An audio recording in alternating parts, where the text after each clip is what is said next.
In Mark chapter 4, you have it where you stand, and we will look at verse 36.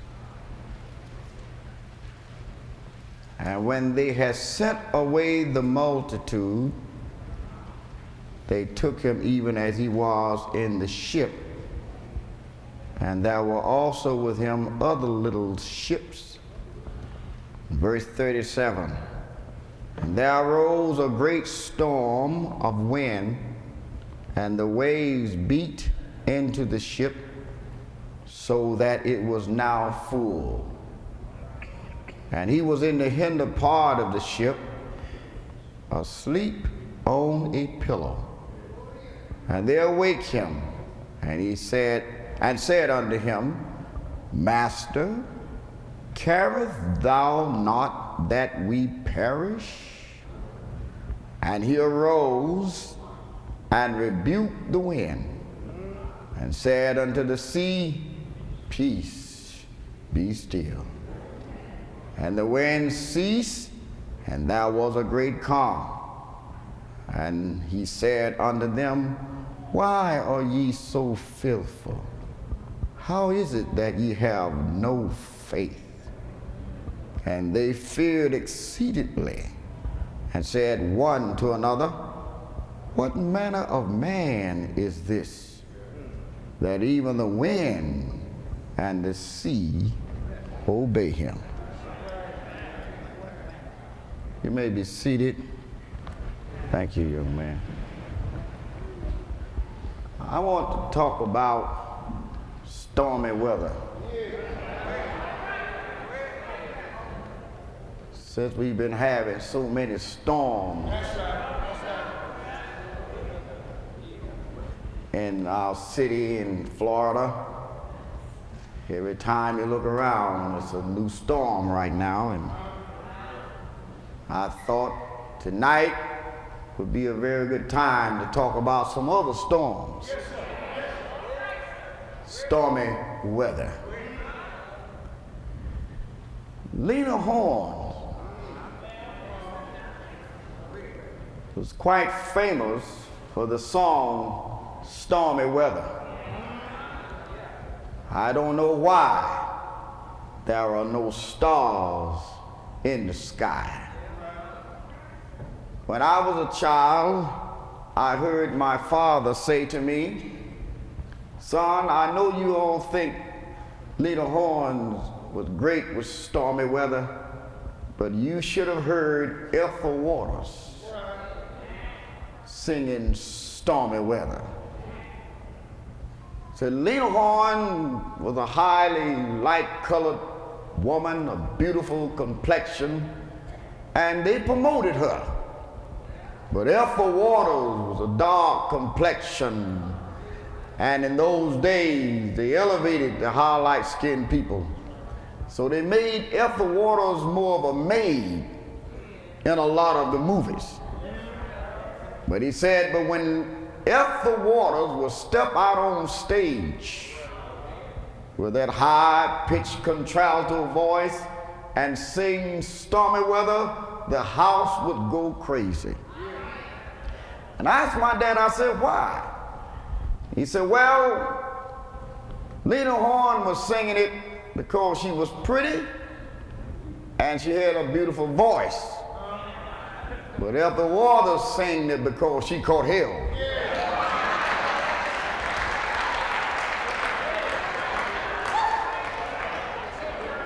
And that's the difference. When you have experienced the storm, when you know what it's like to be hungry, you can sing it from the heart. Praise the Lord. Stormy Weather is one of those popular songs that seem to still be among us, but it came out of hard times and slavery. The times for the black man were difficult. We say that we have hard times now, but we really don't know nothing about hard times. And they taught me in school that the spirituals were nothing but sad music, singing about a relationship with God, but out of the spirituals came blues, which is another sad relationship with one another. Well, if your man didn't come home last night, you couldn't sing that in church. But you could sing in church, steal away. But not my man didn't come home. So that became blues. And out of the blues came jazz. And jazz is nothing but blues and music pepped up with a little beat to it. But nobody can define jazz. When white people heard jazz, they heard black folk playing that stuff, they call it jackass music. I'm just teaching you a little bit about black music. But when it started getting popular, they stopped calling it jackass music and called it jazz. Nobody can really define jazz. And then out of the jazz came gospel. A young man named Thomas Dorsey who played for Ma Rainey and Bessie Smith. And Ma Rainey and Bessie Smith were popular in the rag towns and in the Storyvilles, but then Thomas Dorsey played for them. But when he got saved, he wrote his precious song called Precious Lord. And he's the godfather of gospel music because he took spirituals and a little jazz and mixed it together and gave us what we call gospel. So when you think about Stormy weather, it's one of those classics that came out of hard times and suffering. Whether you know it or not, every day you live in stormy weather. And isn't it amazing that of all of the scientific knowledge that we have acquired, out of all the nuclear power that man has possessed, he can't do nothing with a storm. I mean, we're in a scientific age where man can go to the moon and pick up rocks and talk on the telephone to somebody and go there next door and get on the internet and talk to somebody and email somebody. But all of this knowledge, we can't do nothing with a storm.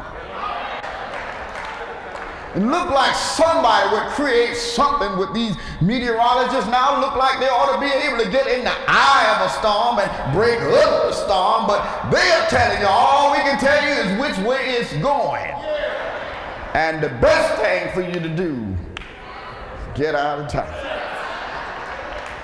It's amazing that man who brags and brags about how powerful he is so little and so helpless in the hands of nature that he say he can dominate the world and he control the sea and he control the wind and he sent light to school and now we got electricity, but he can't do nothing with a storm. So you will have a storm forever. Now you can get all the good luck charms you want to and wear it around your neck. You can get all the horseshoes and say that keeps you from having bad luck. You can get all the rabbit foot and wear that in your pocket. You can get all the crab claws from Reverend Dodo. But let me tell you something, trouble and storms are coming in your life. You can drink all the liquor you want, but trouble gonna swim right through it. You cannot get away from storms. Stormy weather. I'm going to tell you about some storms that I already noticed in the house.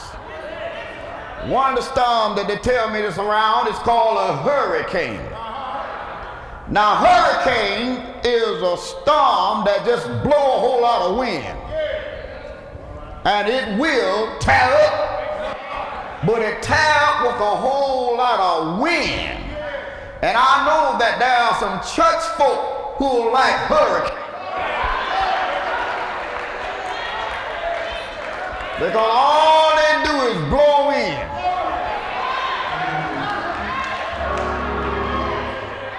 Have you seen some people in the church, all they do is keep up a lot of talk? And that wind will tear up anything. Oh, if God could control that mouth of ours. You know, everything wears on us but our tongue. Folk eyes get dim, step get short, mind get feeble, but you ain't never heard nobody's tongue wearing out. Old and sick on the bed, lying on everybody.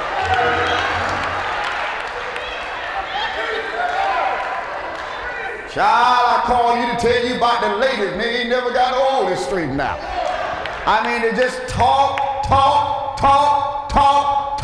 and blow wind. And if there's a wind in your church, if somebody is keeping up a whole lot of mess, I got news for you. That's Miss Hurricane. And that's Mr. Hurricane. And you know, women gonna always talk. Now don't get mad at me, women, but you'll never stop women from talking. Amen. I mean, that's how the church got tore up to start with. They tore up the church talking. It's talking about somebody got a little more money than I got. Amen. And that's how deacons came in the church. They were created in a mess to keep out a mess. The deacon is an armor bearer, not a pallbearer. And the women and the widows got to fussing, and they tore up the church talking. And I don't get all upset when I see women talking, but it sure enough make me look funny and out of my eyes that somebody want a man talk more than women.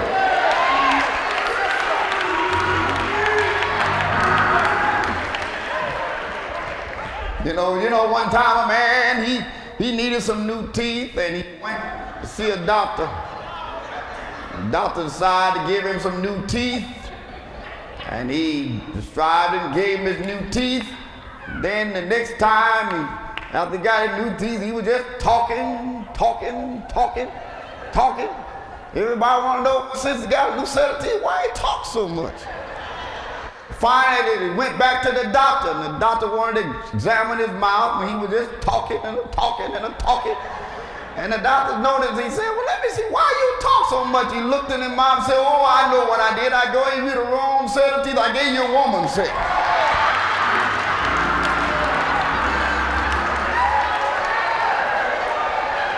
So when you see a man talking a whole lot, you better check his mouth.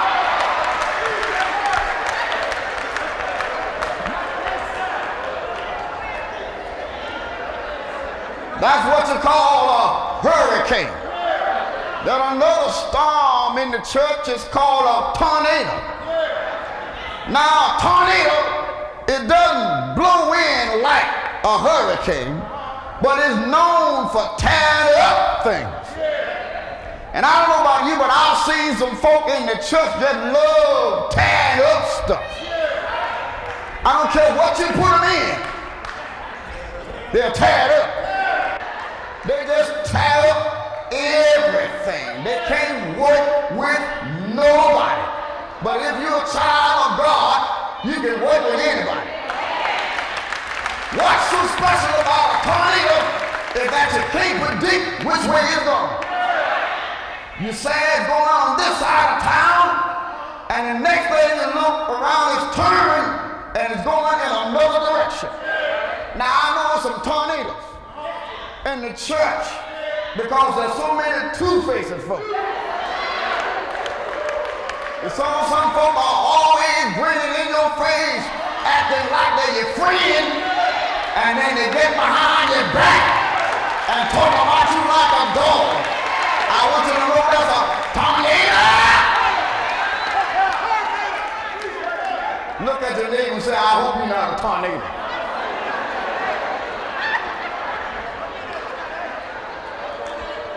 Unpredictable. Don't know which way they're going. They sing it one Sunday and mad the next Sunday. Unpredictable. They give it one Sunday and won't give the next Sunday.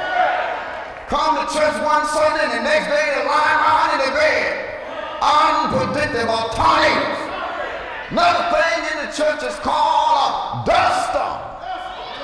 Now, dust storm doesn't tear nothing.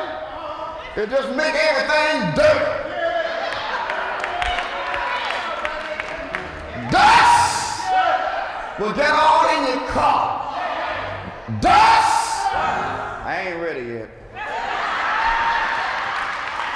Will get all in your motor and tear up the motor. Dust, I don't care when a dust storm comes to your city. You can close up all the windows, close up all the doors, and dust will get in anyhow. When you're sitting around some dusty folk, I don't care how good you try to live. If they dusty, it'll rub off on you. Dusty. Just love keeping up mess. And you know one thing about a dust storm, when a dust storm leaves the city, it's just as hard to clean up when it leaves as it is when it's in town. So when some folk leave your church, it's just as hard trying to straighten it back out because they leave mess. I'm not through yet. I got one more I want to tell you about. I know you're looking at me funny tonight, but look at your neighbor and say, "Oh, you dusty." Oh! God help me, I want to preach a little here tonight. Another storm is called an ice storm. What you call a snowstorm. Now, snowstorm, here's the way it works. It comes in sneaky. You never know when snow falling. If you're not looking, it'll just slip up on you. Have you been sleep in the house and wake up and look out the window and can't get out? It slipped up on you. And I know there's some snow folk in the church. They'll slip up on you. They don't ever tell you who they are. They'll ease up on you, smile and acting like they're your best friend and trying to get in your business. Coming over to your house talking about, "I got a word of knowledge for you." And already been asking folk about you. Am I right about it? Some people don't do nothing to sneak up on you. You better watch folk who smile in your face. They're trying to sneak up on you. You better watch folk who call you their buddy. They're trying to sneak up on you. You better watch folk go around calling you sister and calling you brother. They're trying to get in your business. Another thing about snow, it'll freeze up everything. Some folk are cold. I don't know about you, but I've been in some icebox churches and the snowball with the pastor. I'm telling you, some cold churches. Some folk, you can't get an amen out of them if you try to beat it out of them. Some folk are so cold and hard, you can't get a smile out of them. It's a shame that you can't get a smile out of some folk without putting a clothes hanger in their mouth. They're mean, cold, indifferent, won't speak, ungrateful, cold. Have you all ever been in some snow churches? How many of y'all ever been in some ice churches? I mean, you can't say nothing in the church. I tell you this, I love humor. This man one time, he went to church, he had on an old raggedy suit. And the usher told him, "You can't come in here look like that." He went back out, and he came back with no suit on and just had on a shirt and pants. She said, "You can't come in here like that." He said, "Well, what's wrong with me?" She said, "Well, you're in this church, you got to have on a necktie or bow tie." So the man went outdoors, and he got him some jumping cables and tied them around his neck and walked up. She said, "Where are you going?" He said, "I got on a necktie." She said, "You can come in, but don't start nothing." Oh! Somebody needs to start something in here. Somebody needs to say amen. Oh! Somebody ought to say hallelujah. Hallelujah! I don't like no cold icebox church. If God been good, you ought to say so. If God had brought you through something, you ought to say so. God didn't let you go through all those suffering for nothing. You ought to say so. If somebody can't stand you shouting, shout all over and tell them you want an amen pew. We're living in stormy weather. Let me tell you something about the text tonight. I'm just getting to my text, but I'll be through in a minute. Jesus was telling the disciples, let's go over on the other side. He had been speaking, teaching on one side, but now he's getting on the Sea of Galilee and going over on the other side. And I want to stop here and say we need some folk like that who don't mind going over on the other side. Now some church folk like to stay on their side, but you know we got to learn how to go over on the. He tells the disciples, get in the ship. Now what I see here, when the disciples got on this ship, Jesus went down in the bottom of the ship and went to sleep. And while Jesus was asleep, the old devil wrapped himself up in the four winds, in the garments of the four winds, and went right on skipping across the streets of the universe, dancing across the waves, and thought he could run beside the ship and turn it over. But he forgot who was on board. When the storm rose and tried to swallow up the disciple, the Bible said water got in the boat.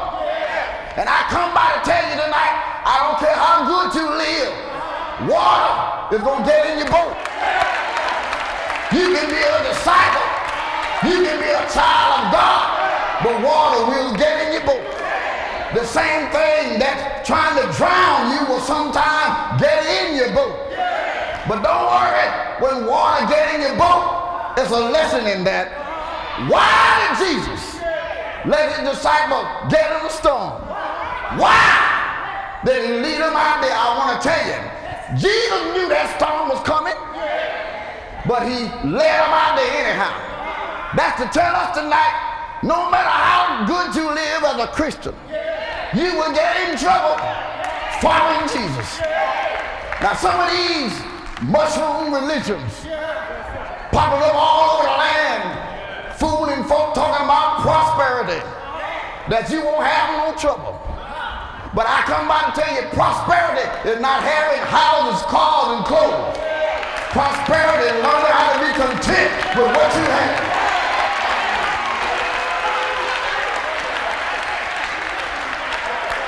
Let me tell you something. Nobody can guarantee you won't have no trouble. You can be a Christian and get in a storm following God. Some folks say you can't get sick when you're a Christian, but you need to read the Bible. Some folks say you can't lose your house when you're a Christian, but you need to read the Bible. Jesus said the fox have homes, the birds have nests, but the Son of Man has no place to lay his head. But Jesus was not unhappy. You got to learn that when you follow Jesus, you're going to get in trouble. Now when they got in trouble, the storm rose and water got in the boat. Jesus was down there in the ship, sleep, and a storm on his children. Have you ever been in a situation where it looked like God went to sleep on you?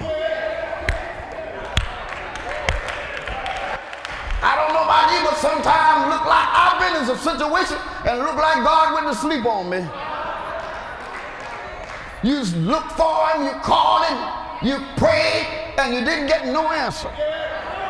Why was he sleeping on me? I think the reason why Jesus went to sleep, he went to sleep because he was secure. When folk are insecure, you can't sleep. Jesus was an example of how Christians ought to be. When storm comes, go to sleep. Don't be walking the floor all night. Go on to sleep. Don't worry about what people are trying to do to you. Go to sleep. Look at your neighbor and say, neighbor, when you're in a storm, go to sleep. Let God handle it. He's able.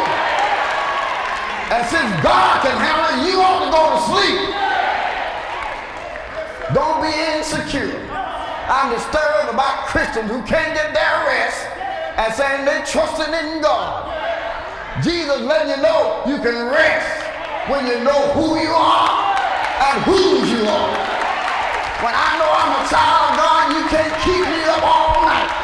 When I know I'm living right, you can't keep me up all night. When I come in and speak to you, no matter what you've been doing to me, let your neighbor know I've been sleeping.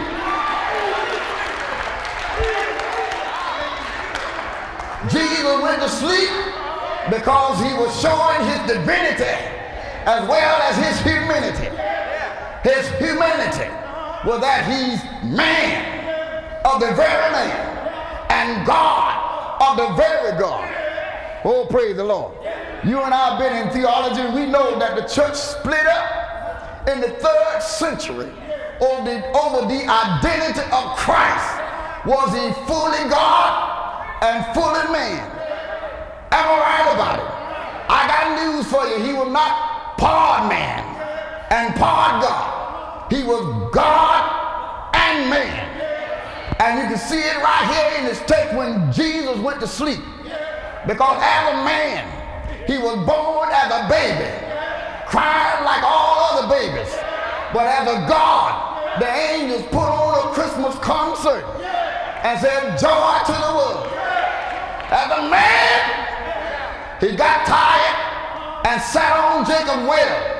As a God, he told a woman, go call your husband. As a man, he went to the grave of Lazarus and cried. As a God, he said, Lazarus, get up. As a man, he went to a wedding because he was invited to a party. As a God, he turned water into wine. Am I right about it? As a man, he went up on a mountain to pray. But as God, he walked out on the water. As a man, he took a little boy to lunch. As a God, he made a fish market and a bakery shop. As a man, he hung on the cross and died. As a God, he got up early on Sunday morning with all power. He was man and God. So as a man, he went to sleep. But as a God, he got up and said, peace be still. I wish some church folk would learn how to be human and spiritual. Some of you all are so heavenly minded, you ain't no earthly good. All you talk about is heaven, heaven, heaven, heaven, heaven. Not heaven, but heaven, heaven, heaven. I don't want to see you every time I speak to you. Don't you know how to say good evening? Man, some of these church folk are religious fanatics. They're so spiritual, they don't know how to be human. And I'm so tired of you sanctified saints. The singer going around talking about Jesus is my boyfriend. Quit going around acting so holy, you know you need a man.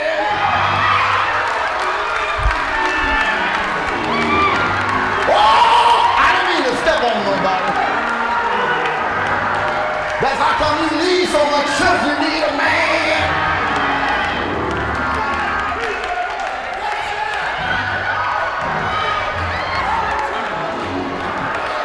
Some of y'all wearing a dress way down to the floor burning up and won't wear no makeup. And some of y'all need some makeup. That's what you call giving God a helping hand.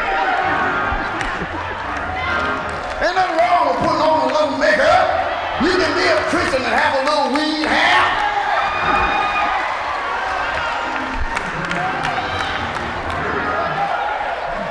Say, I'm spiritual, but still human. Ain't nothing wrong with some music we play. Some church folk are so holy. My Lord. Now what I look like going to see a girl and I want to hug her singing Precious Lord. I need to be singing I love you truly.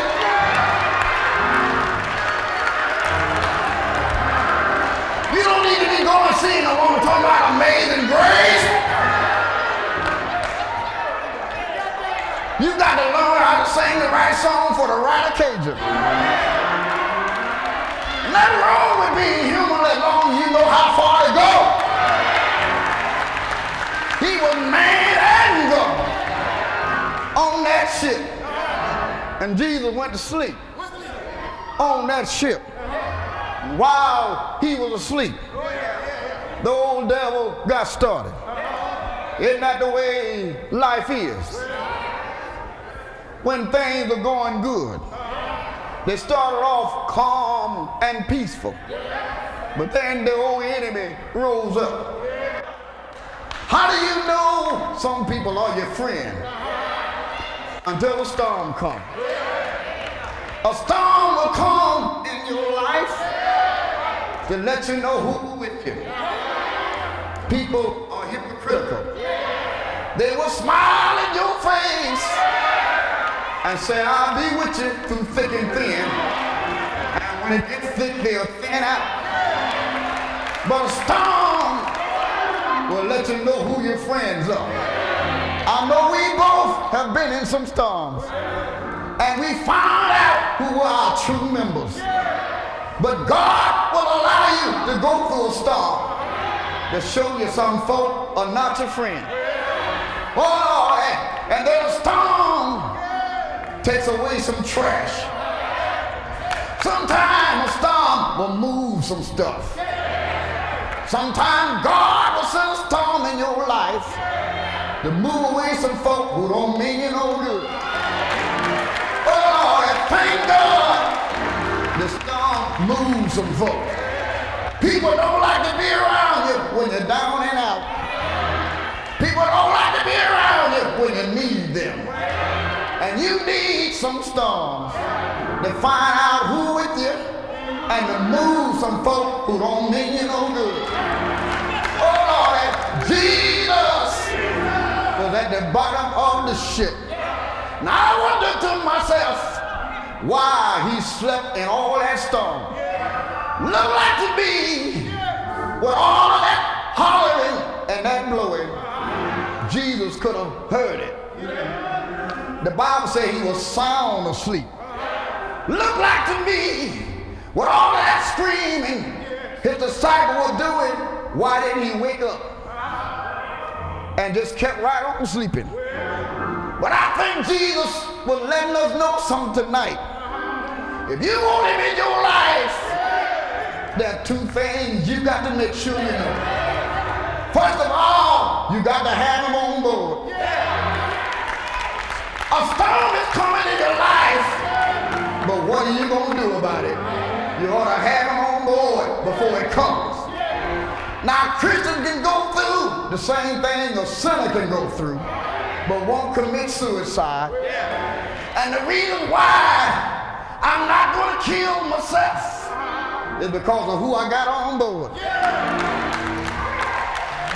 People might be losing jobs tonight, but a true child of God will walk out with a pink slip saying, that's all right.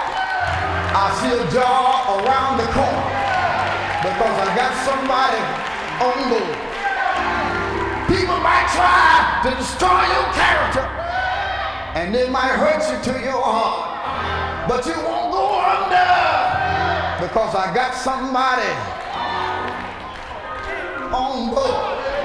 Do you have him tonight on your ship? Secondly, I believe that Jesus slept that night because he wanted them to learn what trust is. Sometimes You got to be made to trust.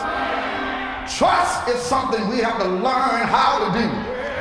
And the only way we're going to learn in America how to trust God, there has to be a 911. We put God out of schools and we took God out of everything. But in 911, I saw all politicians joining hands, singing, "We shall overcome," and talking about trusting in God. It took a disaster to bring the country together.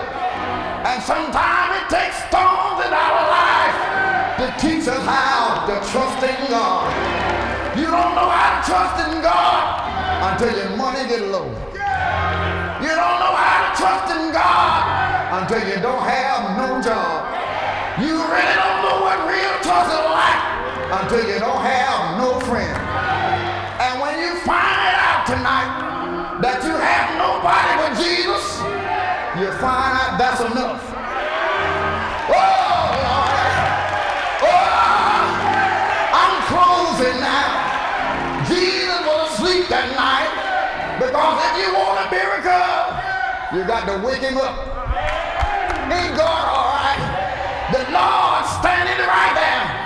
He knows what you're going through, but you got to wake him up. Ain't God all right?